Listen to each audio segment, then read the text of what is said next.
causality. It is the chain that binds the mortal soul to the whim of thirsty gods. In the 41st millennium, we call this chain fate, and we call the gods chaos. Humanity is but a flickering candle against a hurricane of malice, protected only by the ignorance of the masses and the steel of the Astartes.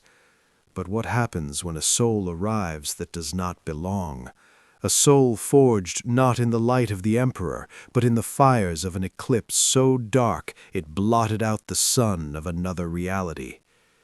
They call him the Struggler, a man who carries a slab of iron too heavy to be called a sword, and a rage that rivals the Red Angel himself. He bears a mark, a scar upon his very spirit that bleeds into the warp, drawing Daemons like moths to a dying flame. This is not a story of salvation. This is the chronicle of what happened when the Black Swordsman walked into the halls of the Grey Knights, and the Immaterium learned fear. The agri-world of Vylos was dying, though not by the hand of any known plague or bombardment. From the vantage point of the inquisitorial gun-cutter Sanctum Eterna, Inquisitor Valeria watched the Auspex arrays scream in protest.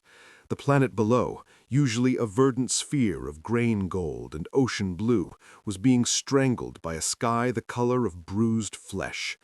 It was an atmospheric anomaly that defied the standard classification of a warp storm. There were no screaming faces in the clouds, no geometric impossibilities typical of Zinchian interference.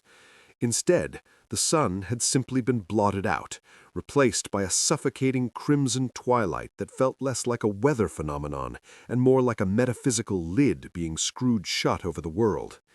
The air in the cockpit tasted of copper and ozone, a phantom sensation that bypassed the ship's scrubbers. Valeria gripped the brass railing of the viewing bay, her knuckles white. She had hunted heretics for a century, yet this pressure pressing against her psychic wards was unfamiliar. It was not the chaotic laughter of the dark gods. It was a wall of absolute, bottomless sorrow and rage. It felt like the universe itself was grieving. The rupture, when it finally tore through the membrane of real space, was silent. On the southern hemisphere, above the cathedral of St. Chiodris, the crimson clouds did not part. They bled. A vertical slit opened in the firmament, resembling a weeping wound more than a portal. Gravity in the region inverted momentarily. Rocks, tanks, and unfortunate PDF troopers were yanked skyward before being crushed by a sudden, brutal normalization of physics. Valeria watched on the tactical hololith as the energy reading spiked to Theta-class levels. Yet nothing emerged. No legions of bloodletters riding brass juggernauts, no tides of nurgling filth. The rift simply pulsed, a heartbeat of dark energy that sent shockwaves through the Empyrean. Then, a single object was disgorged. It fell not with the grace of a drop pod or the speed of a meteor, but with the heavy, tumbling ineptitude of dead weight. It was a singular, solid mass, plummeting straight into the nave of the cathedral below, trailing a wake of black smoke that seemed to devour the light around it. The impact was cataclysmic. The Cathedral of St. Chiodris, a structure that had stood for 4 millennia, was shattered in an instant. The shockwave flattened the surrounding hab blocks, turning the pious architecture into a cloud of pulverized limestone and stained glass. On the ground, the silence that followed was heavier than the roar. Dust, thick and choking, rolled over the terrified Planetary Defense Force regiments that had dug in around the perimeter. Sergeant Karras of the Cadian 112th, seconded to the local defense, peered over the lip of his lasgun. His voxcaster on his back was a cacophony of static and panicked prayers. They had expected an invasion. They had expected the arch-enemy. Instead, they got a crater. The dust began to settle, revealing the devastation. Where the altar once stood, there was now only a smoking pit, the heat shimmering so intensely that it distorted the air. And from that pit, a sound began to emanate, Not a roar, not a speech, but the low, wet sound of metal scraping against stone and the labored, ragged breathing of something that refused to die. Inquisitor Valeria made planetfall within the hour, her boots crunching on the debris of the cathedral floor. Her retinue, a floating servo skull, and 2 stormtroopers with hell guns raised, flanked her nervously. The air here was heavy, thick with the scent of old iron and dried blood, a smell that triggered a primal fight-or-flight response in the hindbrain. As she approached the epicenter of the crash, her psychic senses flared with a headache so intense it nearly brought her to her knees. Lying in the center of the crater was a man, or at least he had the shape of a man. He was clad in armor that was clearly not of Imperial make. It was a jagged, feral casing of black iron, shaped like a beast's exoskeleton, battered and scarred by 1,000 battles. His left arm was a metallic prosthetic, crude yet brutal. But it was the weapon lying next to him that gave Valeria pause. It was a slab of iron, too thick, too heavy, and too rough to be called a sword. It looked less like a weapon and more like a heap of raw hatred given physical form. The figure moved. A collective gasp went through the stormtroopers, safeties clicking off on their weapons. The warrior groaned, a sound that bubbled up through lungs likely filled with blood. Valeria raised a hand to hold fire. She stepped closer, her rosette gleaming in the dim light. As she looked upon the warrior's neck, she saw it, a brand. A complex, bleeding sigil carved into the flesh, weeping blood that defied clotting. It was this mark that was screaming into the warp. It was a beacon. As the warrior shifted, trying to rise despite injuries that would have killed an Ogryn, the shadows in the corner of the ruined cathedral began to lengthen and writhe. Valeria realized with a jolt of horror that the anomaly wasn't just the man. The man was bait. He was a walking open wound in reality, and the scent of his blood had just rung the dinner bell for every daemon in the sector. The shadows detached themselves from the walls, forming eyes and teeth. The hunt had begun. The shadows that had detached themselves from the ruined cathedral walls did not remain formless for long. Physics in the immediate vicinity of the crater began to weep, the laws of reality bowing before the intrusion of the immaterium. With a sound like wet leather tearing, the darkness solidified into red corded muscle and brass-edged bone. They were the bloodletters of Khorne, foot soldiers of the blood god, manifested from the sheer psychic trauma of the anomaly. Sergeant Karras felt the temperature plummet even as the stench of sulfur and burning copper filled his nostrils. He screamed for his squad to form a firing line, but discipline, the iron backbone of the Cadian 812th, was fracturing under the weight of primal terror.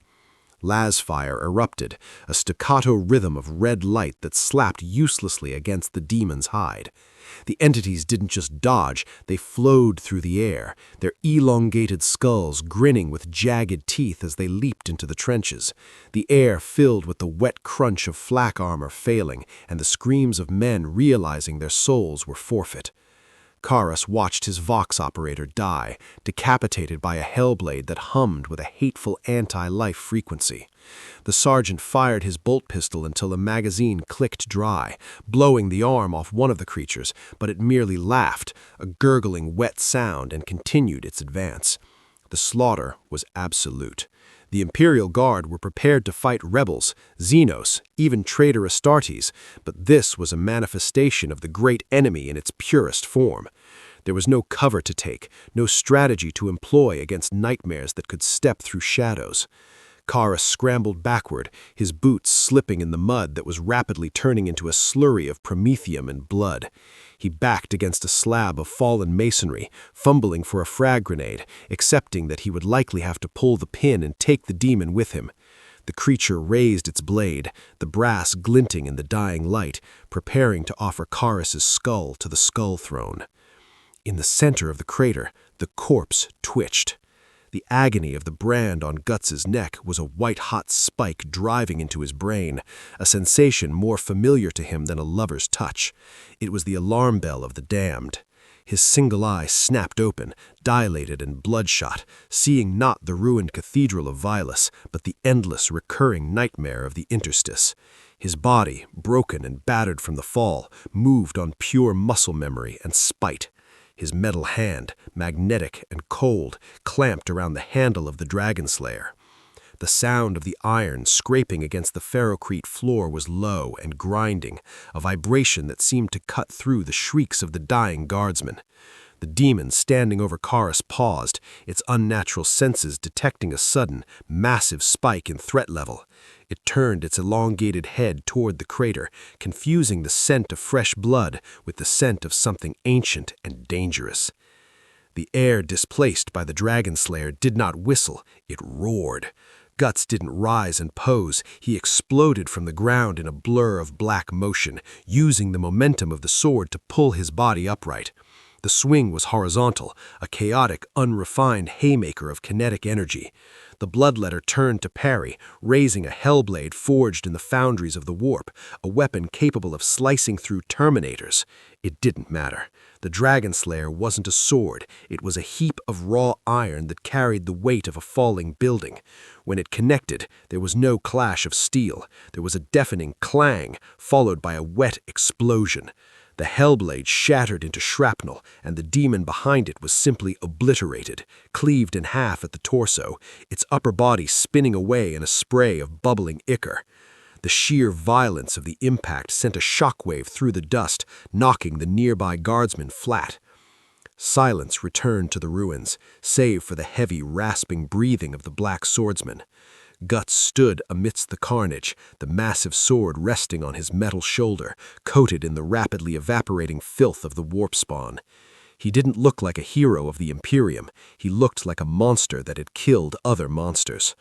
The remaining bloodletters, sensing a predator that eclipsed their own hunger, hesitated, then dissolved back into the warp, their tether to reality severed by the sudden, overwhelming violence. Sergeant Kharis lowered his grenade, staring up at the giant figure. This man wore no Aquila, no prayer seals, no power armor. He was just a human, bleeding and broken, wielding a weapon that defied physics.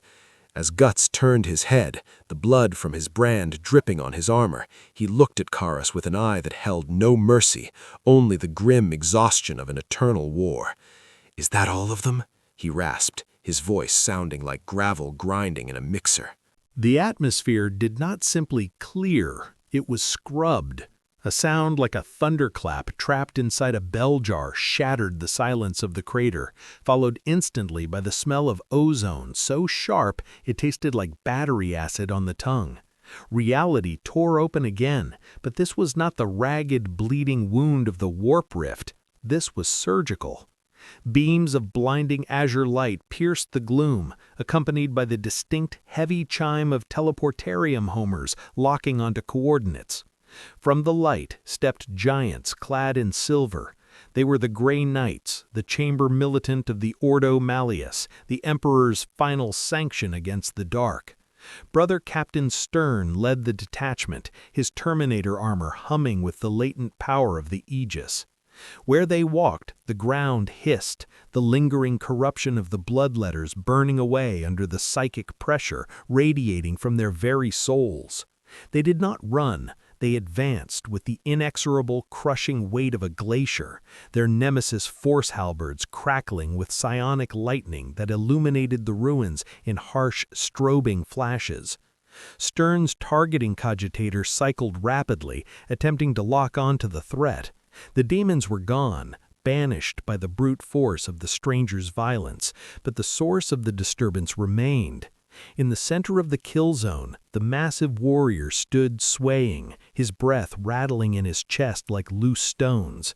He looked small compared to the Terminators, yet the threat aspects was screaming a warning. Stern raised his Stormbolter, the weapon's spirit demanded blood, but he hesitated. The figure before him was a paradox. He was coated in the filth of the warp, his armor a jagged nightmare that should have marked him as a servant of Khorne, yet his aura was devoid of the thirst for glory or the worship of skulls. There was only pain, infinite, hollowed-out pain.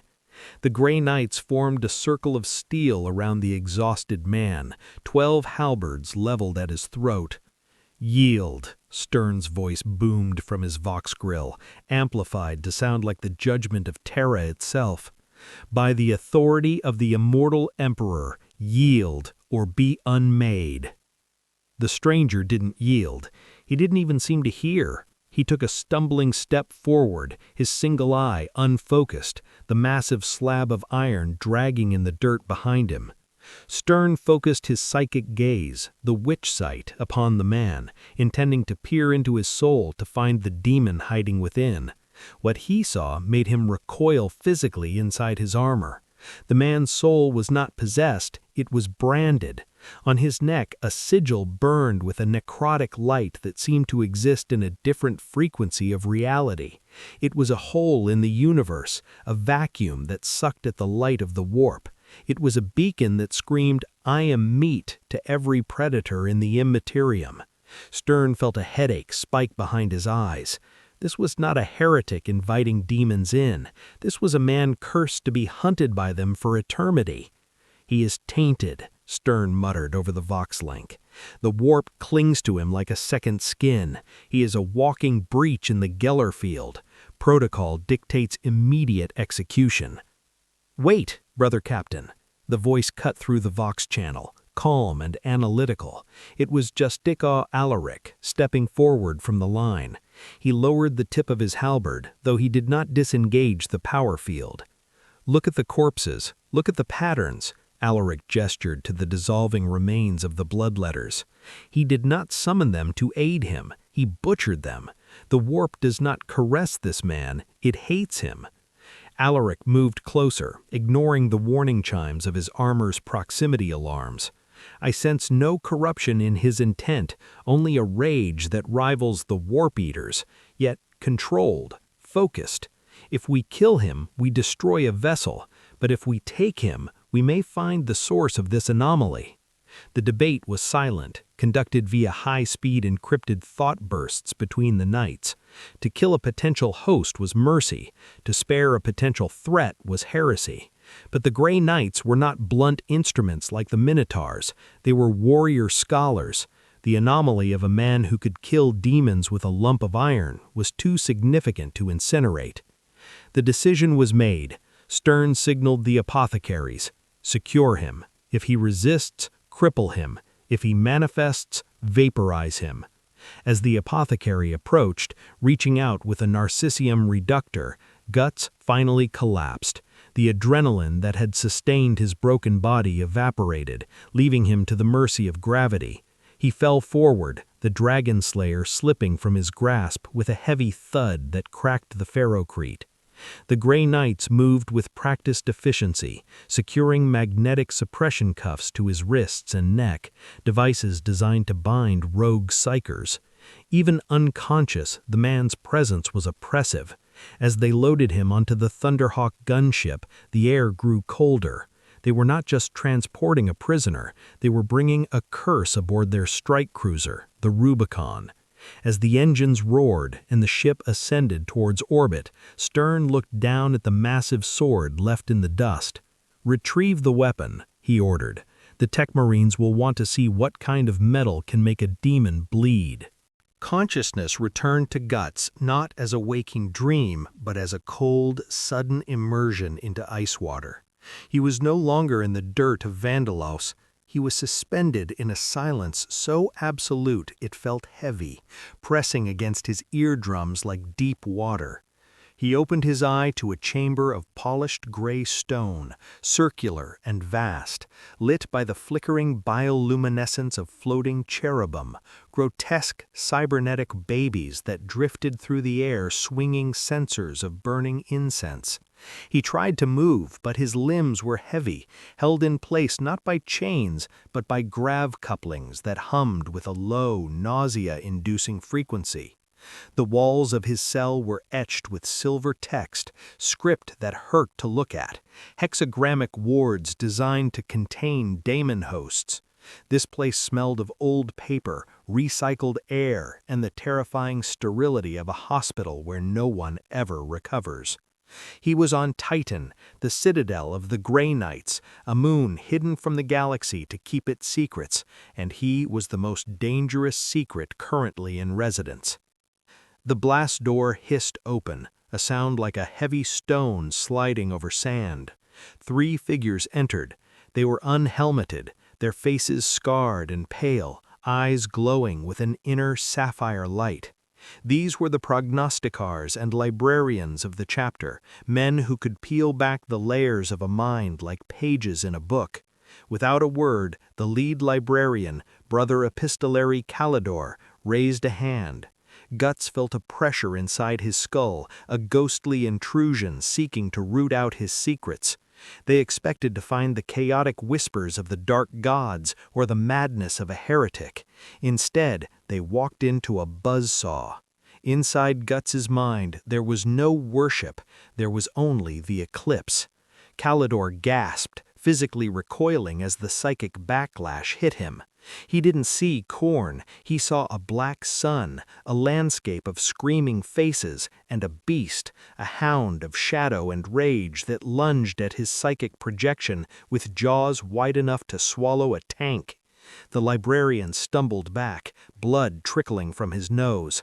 His mind, it is not a temple to chaos, Calidor wheezed, eyeing Guts with newfound horror. It is a graveyard, and something is living in the graves. Guts watched them, his jaw set, the metal of his prosthetic arm twitching against the grav restraints.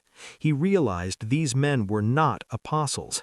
They were human, but they had carved away their humanity to become weapons, much like he had.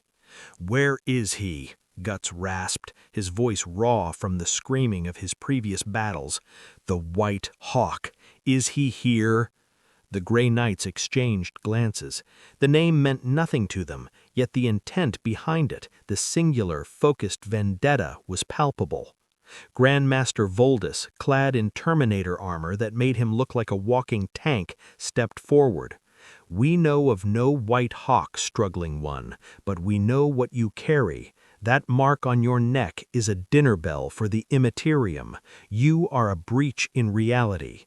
Voldus leaned in, his voice dropping to a rumble. "We should execute you. It is the law, but the warp hates you. It fears you, and that makes you useful." The negotiation was short and brutal. Guts had no interest in their emperor or their crusade, but he understood the geography of hell. He was stranded in a universe where the God Hand's influence seemed diluted across 4 rival powers, yet the monsters were everywhere. "I need a ship," Guts stated, testing the strength of the energy field holding him.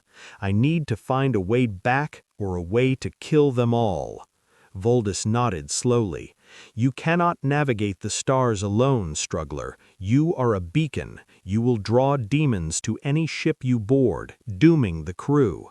But we hunt what you attract." The deal was struck in the cold calculus of war.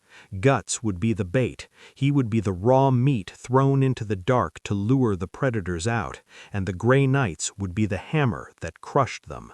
It wasn't freedom. It was a new battlefield, and for Guts, the battlefield was the only place he made sense.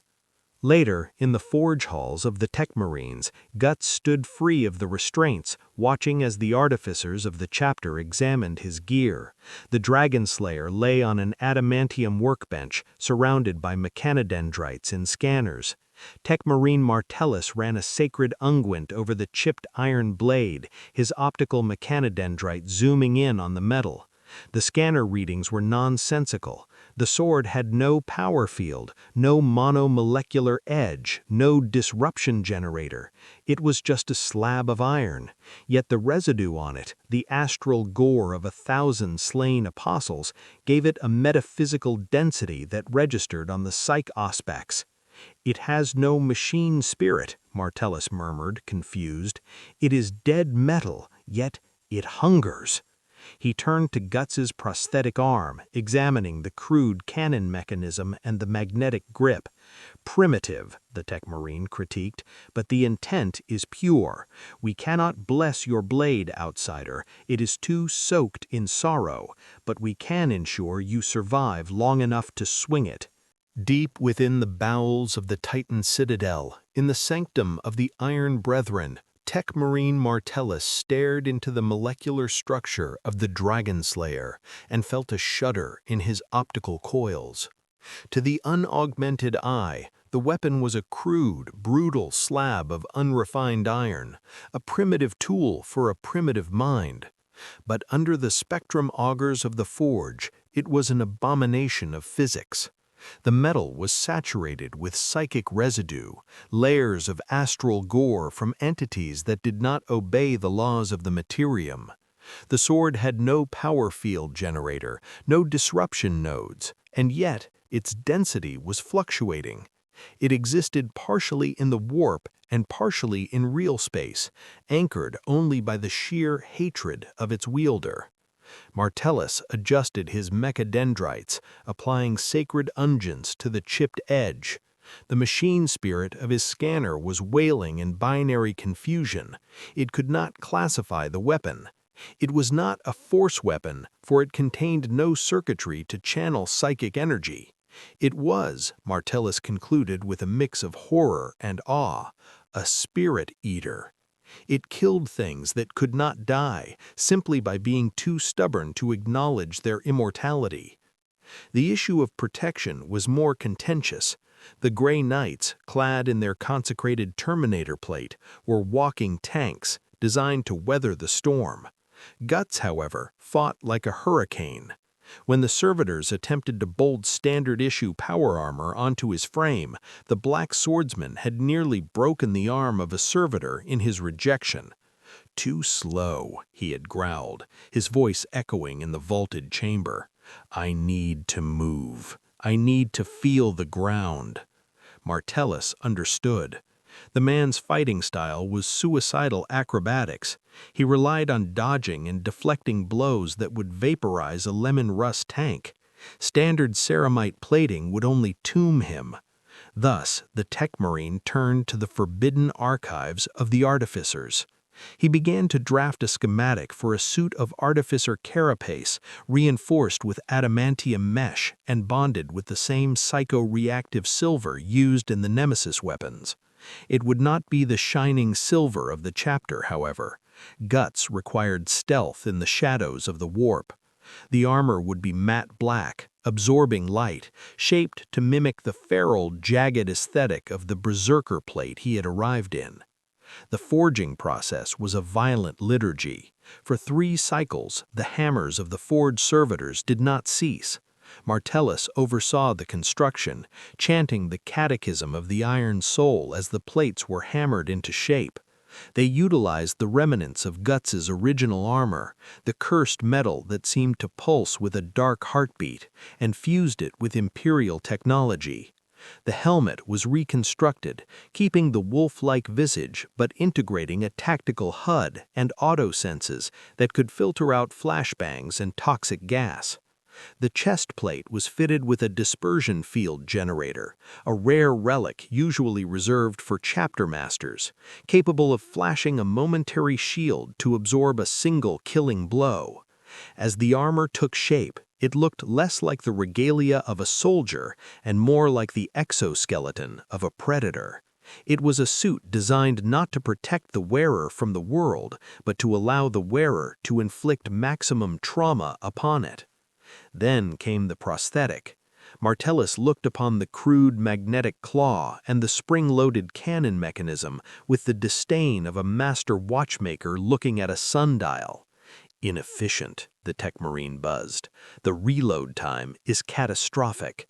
The structural integrity is compromised."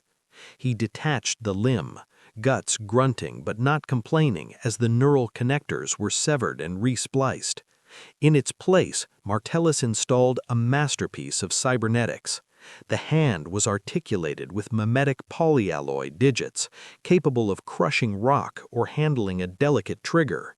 The hidden cannon was replaced with a compact belt-fed bolter mechanism, stripped from a storm bolter and miniaturized. It could fire a burst of mass-reactive shells in a heartbeat. Furthermore, the Techmarine integrated a promethium sprayer nozzle into the wrist, fed by a compact canister in the forearm. It was no longer just a replacement limb, it was a multi-tool of genocide. "The machine spirit of this arm is aggressive," Martellus warned as he locked the magnetic seals. "Do not disappoint it." When Guts finally stood fully equipped, the forge fell silent. The servitors ceased their chanting. He towered in the dim light, a silhouette of jagged black iron against the red glow of the furnaces. The armor fit him like a second skin, the servos whining softly, a sound like a growling dog as he clenched his new fist. He reached out and grasped the Dragonslayer. The magnetic locks on his back engaged with a heavy thud, securing the massive sword. He didn't look like a gray knight. He didn't look like an Imperial guard. He looked like an executioner sent by a god who had run out of patience. Martellus scanned him one last time. The threat rating on his cogitator spiked. They had taken a man who was already a natural disaster and given him the durability of a tank. Guts rolled his neck, the vertebrae popping loud enough to be heard over the hum of the ventilation fans. "It's heavy," he muttered, a grim smile touching his scarred lips. "Good." The space hulk, known as the Sepulchre of Grief, drifted in the void dangerously close to the Cadian Gate, a conglomerate tumor of twisted metal, rock, and the fused hulls of a dozen lost starships. From the strategium of the strike cruiser Rubicon, Justicar Alaric watched the grainy feed from the helm's auspex. The hulk was silent to normal sensors, a ghost ship in the cold dark, but to the psychic senses of the Grey Knights, it was screaming. It was a festering wound in reality, a breeding ground for the rot of Grandfather Nurgle. The plan was unorthodox, bordering on heretical. Usually, a Terminator squad would board, shielding their souls behind layers of mental fortitude to hunt the darkness. Today, they were sending a man who carried the darkness with him. Guts stood alone in the airlock of the Thunderhawk docked to the Hulk's outer hull. He was not a soldier, he was a lure. Alaric watched the biomonitors. The struggler's heart rate was impossibly low, calm even as the brand of sacrifice on his neck began to hemorrhage, reacting to the proximity of the warp. Guts stepped into the corridor of the space hulk. The gravity was intermittent, pulling sideways one moment and vanishing the next. The air was thick, tasting of spoiled meat and ancient, stagnant water. The silence of the ship was oppressive, broken only by the rhythmic clank of his magnetic boots on the rusting deck plates. He did not need an auspex to know where the enemy was.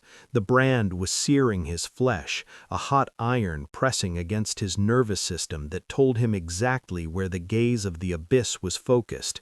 He walked with the Dragonslayer drawn, the massive blade scraping the ceiling of the cramped corridor. He was in agony, the kind of spiritual pain that would drive a normal man to claw his own eyes out. But for Guts, pain was just data. It told him they were coming. The shadows ahead didn't just darken, they curdled. The air grew heavy with a sudden wet humidity, and the droning sound of a billion flies began to rise from the ventilation grates. They did not burst forth with a roar, but with a wet, squelching sound, like a boot pulled from deep mud. The walls of the corridor, previously rusted metal, began to weep pus. From the fluid, shapes coalesced, monocular, horned, and bloated with decay. Plague-bearers, the tallymen of Nurgle. They had not been summoned by occultists' ritual. They had been drawn by the scent of the brand, like sharks to a drop of blood in an ocean. There were dozens of them, blocking the corridor, their rusting swords dripping with entropy. They chanted in a gurgling, wet language, counting the poxes they would inflict upon this singular, delicious soul. Guts stopped. He didn't scream a war cry, he simply leveled his new prosthetic arm. The heavy thud-thud-thud of the integrated bolter mechanism shattered the chanting. Mass reactive shells, blessed by the Techmarines, punched into the bloated bodies, detonating deep within the rotten meat. The corridor was instantly painted in a spray of septic filth. The bolter fire was merely the opening note. As the magazine clicked dry, the horde surged forward. Guts stepped into the swarm. In the confines of the corridor, the Dragonslayer was a clumsy weapon for anyone else, but Guts used the walls as leverage, sparks flying as the iron slab sheared through bulkheads and demon flesh alike. He was a whirlwind of black iron and kinetic violence. A plague-bearer lunged, its sword scraping harmlessly against the new artificer carapace, only to be bisected from shoulder to hip. The sheer mass of the sword turned the demons into paste rather than corpses, but there were too many. They crawled over the ceiling, dropping onto his shoulders, clawing at his helm. The brand bled profusely now, the psychic scent driving the demons into a frenzy. Guts gritted his teeth, the beast of darkness within him snarling, urging him to lose control, to let the armor take over. "Not yet," he growled, shattering a skull with his metal fist. "Come on, you ugly bastards, come and get it." On the Rubicon, Alaric saw the trap snap shut. The density of warp signatures in that corridor was catastrophic. "The bait is taken," Alaric stated, his voice devoid of emotion. "Engage." He activated the teleportarium Homer embedded in Guts's armor. In the corridor of the Space Hulk, the air suddenly smelled of ozone, overpowering the stench of rot. With a flash of blinding azure light, reality was overwritten. 5 Terminators of Squad Alaric materialized directly into the melee, displacing the air with a thunderclap. They arrived firing. Storm bolters roared in unison, a wall of explosive death that shredded the rear ranks of the demons. Alaric, materializing back-to-back with Guts, swung his Nemesis Force halberd, the power field crackling as it banished 3 demons in a single stroke. "You draw them well, struggler," Alaric's voice boomed over the vox. Guts, heeding a dead plague-bearer off his blade, didn't look back. "Just keep shooting," he rasped. The hunt was no longer a slaughter, it was a purge. The drop pod assault onto the surface of Scalithrax Secundus was not a tactical insertion, it was a descent into a slaughterhouse. This was a daemon world in the making, a planet claimed by the 12th Legion, the World Eaters. As Guts kicked open the ramp of the drop pod, the sensory assault was immediate and overwhelming. The ground beneath his boots was not soil, but a compacted strata of crushed bone and coagulated blood mud. The sky was a churning vortex of brass clouds, raining boiling blood that hissed against his black artificer armor. Here, the brand of sacrifice did not just bleed, it burned with a steady, rhythmic throb that matched the heartbeat of the planet itself. The Grey Knights, deployed in a phalanx behind him, were beacons of silver purity in a sea of red filth, their psychic hoods crackling as they fought to keep the madness of the warp at bay. But Guts felt no need to block it out. The rage of this world felt familiar. It felt like the Eclipse. It felt like home. The enemy came not with tactics, but with a roar that drowned out the thunder.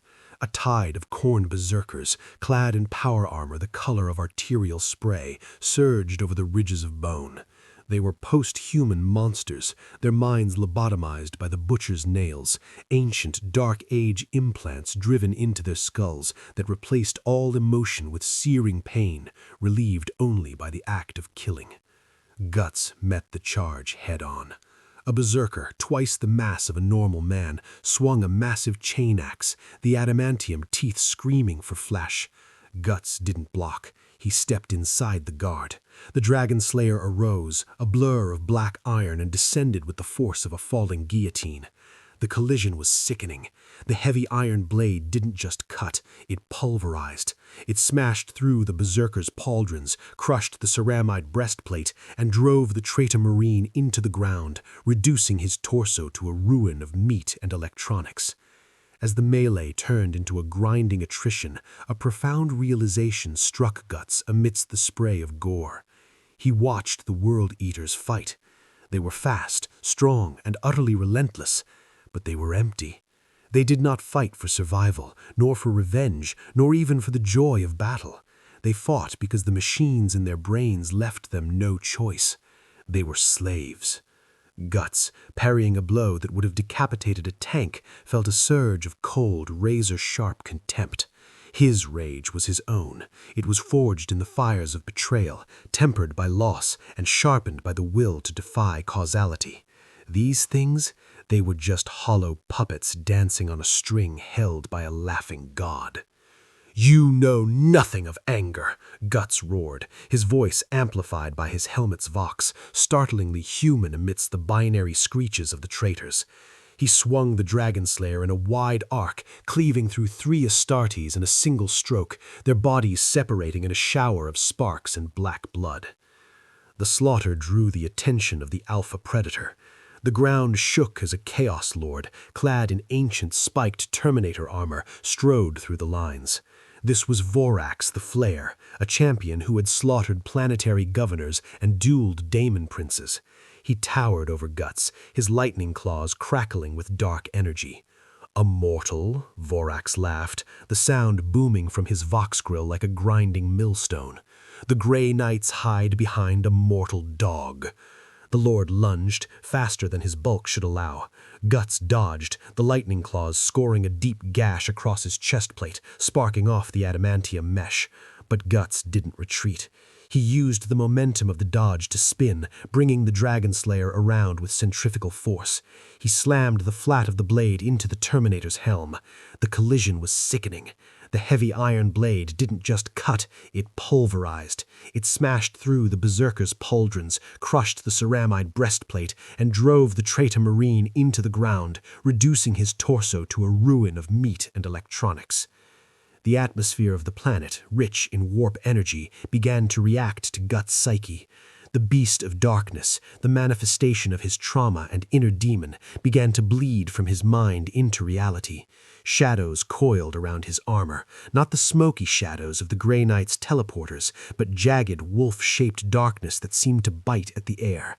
His speed increased, his movements becoming less human and more bestial. The armor's autosenses screamed warnings as his heart rate spiked to lethal levels. He wasn't just using the armor, he was letting the armor use him. He leapt onto the stunned Chaos Lord, driving the point of the Dragonslayer through the gap in the Terminator armor's neck seal. It was a kill of savage necessity. As Vorax died, Guts stood atop the corpse, bathed in blood rain, the shadow wolf overlaying his silhouette.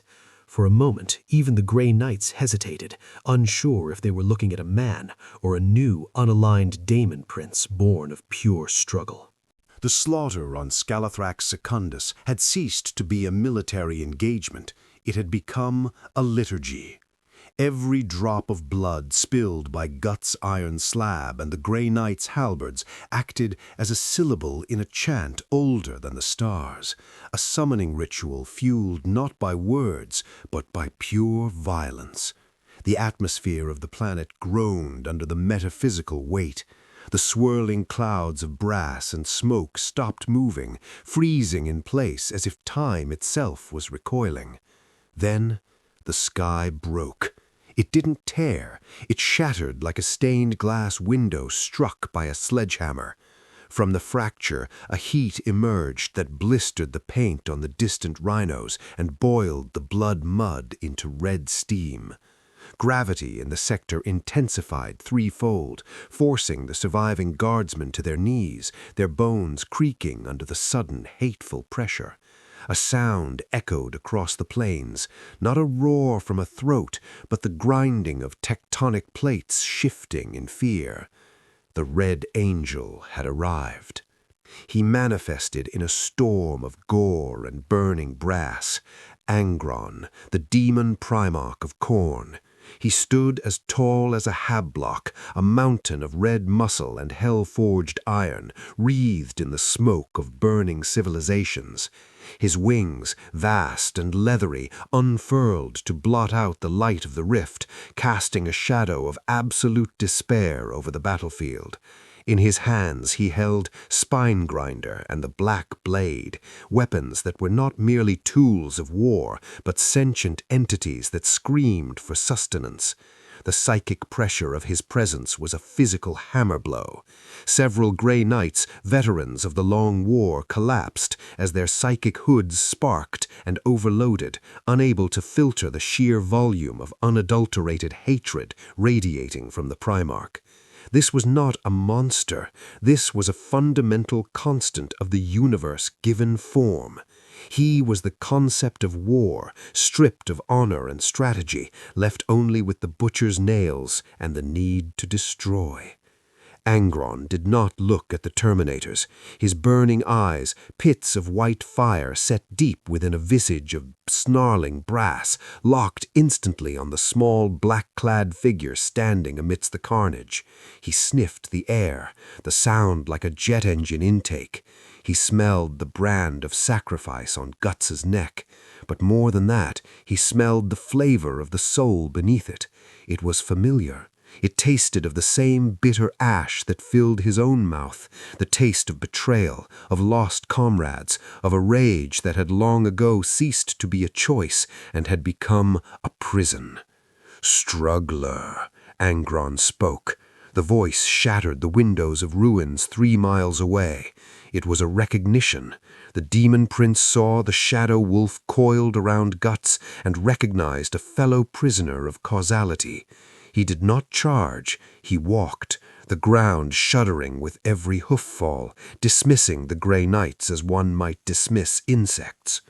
Brother Captain Stern vomited blood inside his helmet, his mind reeling from the psychic feedback. "Formation Omega," he choked out over the vox, his voice thick with pain.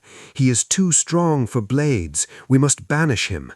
The Grey Knights fell back, forming a desperate ritual circle.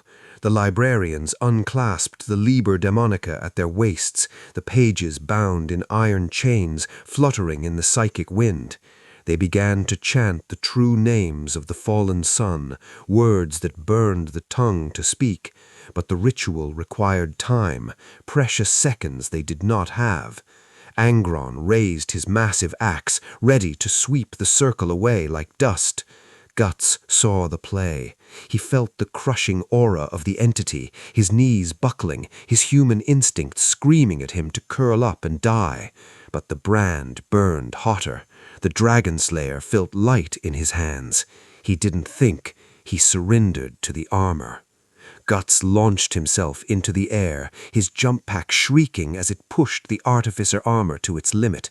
He was a black missile against the red sky. He screamed, not a word, but a primal roar that challenged the thunder. He unleashed the entire magazine of his bolt arm into Angron's face, the explosions blooming like tiny pimples on the Primarch's hide. It did no damage, but it bought a second of surprise. Angron swatted at the annoyance, a blow that would have vaporized a titan. Guts spun in midair, firing every maneuvering thruster to dodge by a millimeter. He swung the Dragonslayer. The iron slab connected with the Primarch's brass gorget. It didn't cut the metal, but the sheer astral weight of the sword, the weight of Guts's struggle, soaked in the blood of 10,000 apostles, cracked the demon armor.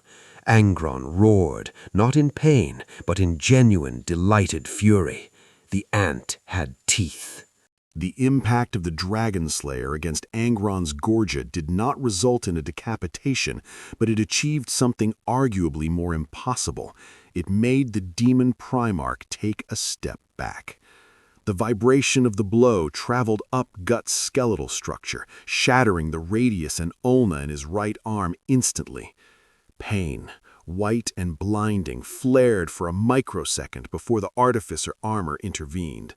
The suit's internal spikes, sensing the structural failure of the wearer, drove themselves deep into Guts' flesh, pinning the broken bones in place with a brutal mechanical splint. The beast of darkness roared in the back of his mind, flooding his system with adrenaline so potent it was toxic. Guts didn't scream, he laughed, a gurgling, blood-choked sound of absolute frenzy. The helmet's jawpiece clamped shut, the glowing red eyes of the wolf helm flaring to life. He was no longer a man fighting a god. He was a rabid dog biting the face of a hurricane. Angron, recovering from the audacity of the strike, swung the black blade in a horizontal arc that vaporized the air itself, turning the atmosphere into plasma. Guts moved. He did not dodge in the conventional sense. He ceased to exist in the space where the blade passed. The artificer armor, fueled by the warp bleed of the brand and the machine spirit of the jump pack, propelled him into a series of acrobatic maneuvers that defied human physiology. He was a blur of black iron, bouncing off the knee joints of the Primarch, scrambling up the brass plating of Angron's torso like a tick. Every time he landed, the Dragonslayer swung. Clang, clang, clang. Each hit was a thunderclap. The sword, dull and heavy, was not cutting flesh, it was smashing through the metaphysical concept of the demon's invulnerability. The astral gore on the blade acted as a poison to the warp entity. Where the iron struck, Angron's red skin hissed and turned gray. The immortality of the warp, momentarily stunned by the sheer, condensed hatred of a mortal who refused to die. Angron roared in frustration, swatting at his chest, catching Guts in a backhand that sent the swordsman skipping across the battlefield like a stone over water. Guts hit a ruined land raider, the impact crumpling the tank's armored hull. His body was a wreck. Ribs were pulverized, internal organs were hemorrhaging, and his spine was hairline fractured in 3 places. Under normal circumstances, he would be a corpse, but the armor would not let him die. It tightened, the black plates constricting like a python, forcing his body to keep moving, to keep fighting. The pain was absolute, a universe of agony that transcended physical sensation and became a state of being. Guts forced himself up, blood pouring from the vents of his helmet. He looked at Angron, who was advancing with the inevitability of a tidal wave. "Is that it?" Guts rasped, the Voxcaster distorting his voice into a demon growl. "Is that all a god can do?" He activated the Prometheum sprayer on his wrist, bathing the Dragonslayer in fire. It was a useless gesture against a creature born of fire, but it was a declaration of defiance. He charged again, a black mote of dust rushing to meet a red sun. 50 meters away, the chanting of the Grey Knights reached its crescendo. Brother Captain Stern held the Liber Demonica aloft, the pages turning of their own accord in the psychic maelstrom. The air around the Terminator shimmered with blinding silver light, a sanctified dome that pushed back the blood-red fog of the planet.